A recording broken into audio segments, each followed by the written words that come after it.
फटाक 30 सेकंड में खबर। डाउनलोड कीजिए तक ऐप। हमारी सीटों के बंटवारे पे अभी वार्ता जारी है। जब वो अंतिम स्वरूप पर पहुंचेगी तो आपको सीटों की संख्या बता दी जाएगी। कहा जा रहा है कि उत्तर प्रदेश में कभी भी चुनाव हो सकते हैं। इस ऐसे में जो राजनीतिक पार्टियां हैं वो गुड़ा गणित सेट करने में लगी हुई हैं। एक तरफ जयंत यादव हैं जो अखिलेश यादव से मिल रहे हैं, ये कहा जा रहा है कि जल्द ही सीटों पर घोषणा हो सकती है। वहीं दूसरी तरफ भारतीय जनता पार्टी की एक सहयोगी पार्टी है जिसका नाम है अपना दल एस। उसके तेवर कुछ सही नहीं लग रहे हैं। नमस्कार, मैं हूं रजत सिंह और आप देख रहे हैं नए रंग रूप में यूपी तक। आज हम आपको बताएंगे कि आखिर क्या है अनुप्रिया के मन में और किस वीडियो को लेकर उनकी चर्चा हो रही है। पहले सुनिए उन्होंने सीट बंटवारे और बीजेपी गठबंधन को लेकर क्या कहा है। हमारी सीटों के बंटवारे पे अभी वार्ता जारी है। जब वो अंतिम स्वरूप पर पहुंचेगी तो आपको सीटों की संख्या बता दी जाएगी। ये तय हो गया कि भाजपा से ही गठबंधन लगभग। मैंने अभी कहा कि 3 चुनाव हम मिलकर लड़े हैं। चौथे चुनाव के लिए सीटों के डिस्ट्रीब्यूशन पे वार्ता हमारी सकारात्मक दिशा में आगे बढ़ रही है। अभी मैं संख्या पर कोई टिप्पणी नहीं करूंगी। जब अंतिम निर्णय हो जाएगा, थोड़ा सा और इंतजार करिए, बस चल रहा है। गठबंधन के सवाल पर अनुप्रिया पटेल का कहना है कि हमारी बातचीत जो है वो सकारात्मक दिशा में चल रही है, लेकिन वो खुलकर नहीं कह रही हैं कि अभी आगे क्या होने वाला है, जबकि चुनाव सर पर है। ऐसे में सवाल बड़ा ये कि आखिर कब ये फैसला होगा कि वो दोनों पार्टियां कितनी सीटों पर चुनाव लड़ेंगी। लगातार अनुप्रिया पटेल कई मुद्दों पर भारतीय जनता पार्टी से अलग रुख दिखाते रही हैं। कुछ दिन पहले ही उन्होंने कांग्रेस की तारीफ कर दी, वो भी बेटियों के मामलों को लेकर। उससे पहले जातीय जनगणना को लेकर भी अनुप्रिया पटेल का रुख भारतीय जनता पार्टी के रुख से काफी अलग रहा है। केंद्रीय मंत्री हैं, मोदी सरकार में मंत्री हैं। जो अनुप्रिया पटेल के तेवर हैं वो शायद भारतीय जनता पार्टी के जो नक्शे कदम हैं उस पर बराबर फिट ना बैठे, क्योंकि वो लगातार एक किस्म से दबाव बना रही हैं। अगर आप उनके इसी बयान को देखें तो ये कह तो रही है कि वो सकारात्मक दिशा में बातचीत चल रही है, लेकिन कितनी सीटों पर बातचीत चल रही है, वो कितनी सीट चाहती हैं या गठबंधन की क्या स्थिति है, इस पर बड़ा सवाल अब भी बरकरार है। और सबसे बड़ा सवाल यह है कि जब चुनाव सिर पर है तो आखिर ये फैसला कब लिया जाएगा।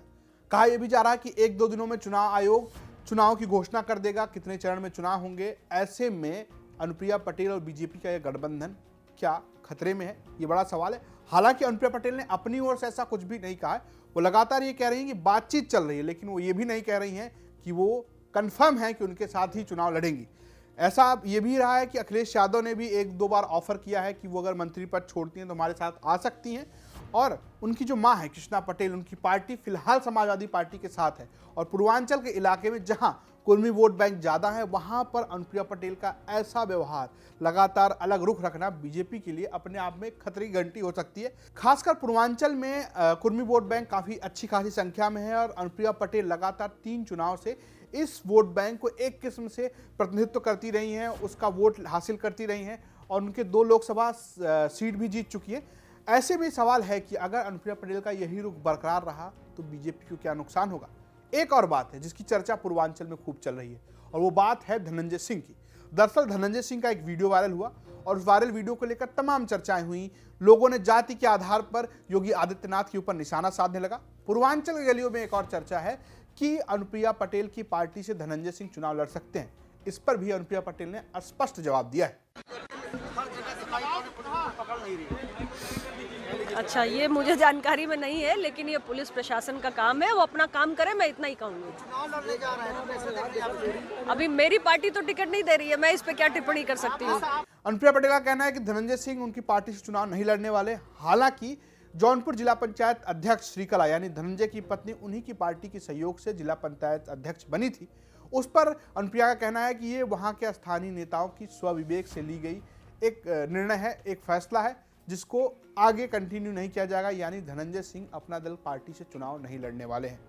ये तो रही बात धनंजय सिंह की। इसके अलावा नरेंद्र मोदी के काफिले में जो सुरक्षा की चूक हुई, जो पंजाब में मामला हुआ, उसको लेकर भी यूपी की राजनीति गर्म है। इस पर भी अनुप्रिया पटेल ने अपनी बयानबाजी की है। उन्होंने सीधे सीधे इसकी निंदा की है। देखिए, मैं इतना ही कहना चाहती हूँ कि देश के प्रधानमंत्री देश की धरोहर है और प्रधानमंत्री किसी राजनीतिक दल के नहीं होते हैं बल्कि देश के होते हैं। और उनकी सुरक्षा में जो चूक हुई वो वास्तव में अक्षम्य है। मैं इसकी निंदा करती हूँ और हमें बड़ा दुख है कि लोकतंत्र की भावना इतनी कमज़ोर हो गई है कि हम देश के प्रधानमंत्री के पद का भी सम्मान नहीं कर पा रहे हैं। उनकी सुरक्षा में चूक होना किसी भी तरीके से स्वीकार्य नहीं है। चाहे पीएम मोदी की सुरक्षा का मामला हो या धनंजय सिंह का मामला, इस मामले पर अनुप्रिया पटेल बीजेपी की लाइन पे एकदम खड़ी नजर आती है, यानी उनके साथ कदम से कदम मिलाती नजर आती हैं। लेकिन गठबंधन के मामले में ऐसा नजर नहीं आता है।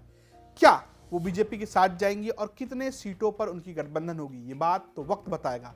और जब वक्त बताएगा तब यूपी तक आपके पास ये खबर भी लेकर आएगा। चलते चलते जरूरी बात, अगर आप ऐसी खबरों में दिलचस्पी रखते हैं तो आप विजिट कर सकते हैं हमारी वेबसाइट www.uptak.in पर, जहां पर आपको तमाम ऐसी बड़ी खबरें मिलती रहेंगी। और आप बने रहिए यूपी तक के साथ। नमस्कार।